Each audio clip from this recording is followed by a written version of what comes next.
and see the heather as the sun burned through the mist. And there was Stuart, with his kind eyes and infinite patience. Stuart, who had been by her side for more than 3 decades. She was in the Scottish Highlands, tens of thousands of miles from the icy flanks of Mount Rainier. Still, the dream hung over her like a chilling fog, infecting her thoughts. I haven't had that dream in over a year.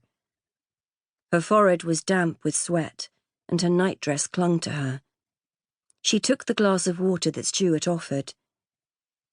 Her throat was parched, and the water soothed and cooled, but her hand was shaking so much she sloshed some of it over the duvet.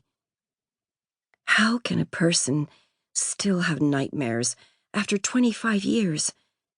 She wanted to forget, but her body wouldn't let her. Stuart took the glass from her and put it on the nightstand. Then he took her in his arms. It's almost Christmas, and this is always a stressful time of year. She leaned her head on his shoulder, comforted by human warmth. Not snow and ice, but flesh and blood. Alive. I love this time of year because the girls are home. She slid her arm round his waist, wishing she could stop shaking.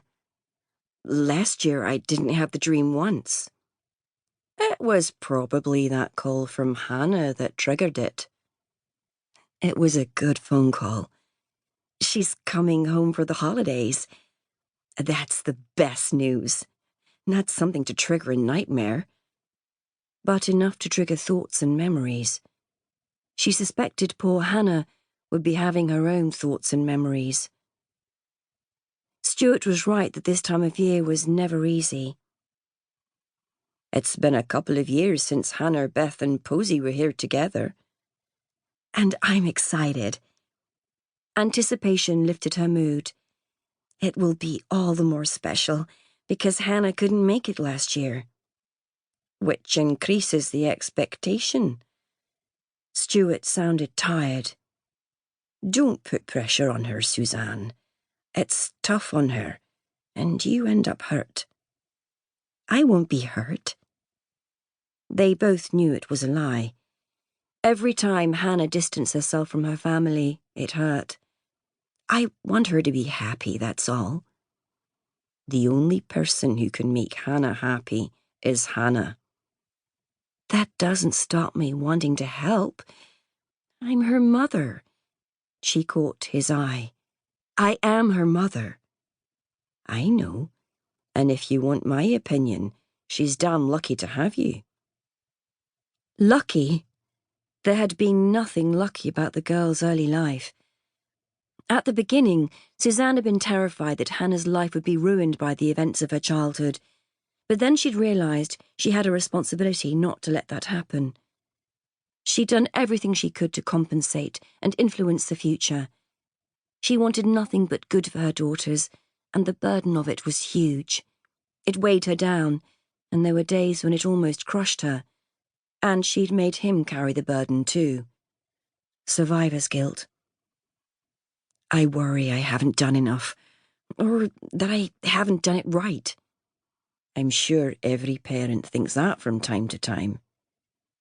Suzanne slid her legs out of bed, relieved to be able to stand up, walk, breathe, watch the sun rise.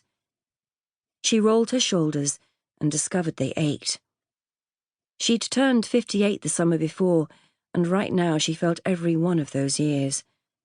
Was the pain real or a memory? The dream was bad. I was back there, suffocating in an airless, snowy tomb. Stuart stood up too. It will fade. He reached for his robe.